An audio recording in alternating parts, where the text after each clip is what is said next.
अल्पवयीन मुलीची छेड काढणाऱ्या तसेच भर रस्त्यात विविध ठिकाणी महिला व मुलींसमोर लैंगिक चाळे करणाऱ्या इसमाला सातारा शहर पोलिसांनी केली अटक। सातारा शहर डीबी पथकाची कौतुकास्पद कामगिरी।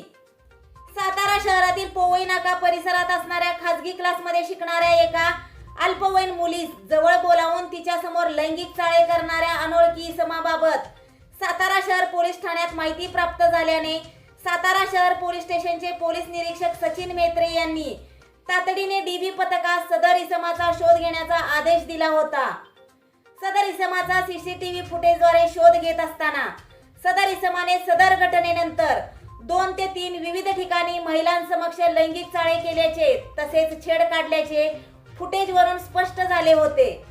याबाबत माननीय पोलीस अधीक्षक श्री निखिल पिंगळे, अप्पर पोलीस अधीक्षक डॉक्टर श्रीमती वैशाली कडूकर, माननीय उपविभागीय पोलीस अधिकारी सातारा विभाग सातारा श्री विपुल पाटील यांना माहिती देण्यात आली असता वरिष्ठांनी सदर इसम आणखी घृणास्पद कृत्ये करण्यापूर्वीच त्याचा शोध घेऊन त्यास ताब्यात घेण्याचे आदेश दिले होते। त्याप्रमाणे सातारा शहर पोलीस ठाण्याचे वरिष्ठ पोलीस निरीक्षक श्री सचिन मेत्रे यांच्या मार्गदर्शन व सूचनेप्रमाणे सातारा शहर डीबी पथकाची टीम शहरातील विविध भागातील सीसीटीव्ही फुटेज तसेच संशयित इसमाच्या मोटरसायकलच्या अर्धवट दिसणाऱ्या नंबर प्लेटवरून उपप्रादेशिक परिवहन कार्यालयातून माहिती प्राप्त करून सदर इसमाचा शोध घेत होते।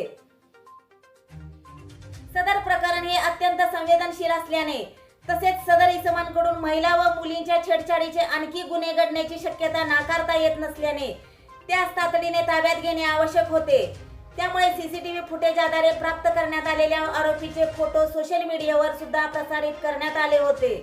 सातारा शहर डीबी पथकाकडून सुमारे 60 सीसीटीव्ही फुटेजची कसून तपासणी करत व त्याप्रमाणे माग काढत जात असताना सदर संशयित इसम हा सैदापूर या गावापर्यंत पोहोचल्याचे दिसून आल्याने डीबी पथकाने गावातून अधिक माहिती घेतली असता सदर इसमाचे नाव विनोद मोहन कामटे, वय वर्ष 40, राहणार सैदापूर, जिल्हा सातारा, मूळ गाव जातेगाव, तालुका करमाळा, जिल्हा सोलापूर असून निष्पन्न झाल्याने त्यास तातडीने ताब्यात घेण्यात आले। प्रसंगी मुलींनी न घाबरता त्यांच्यासोबत एखादी अनुचित घटना घडल्यास किंवा कोणी पाठलाग करीत असल्यास याबाबत न घाबरता पालकांना तसेच शिक्षकांना माहिती दिली पाहिजे।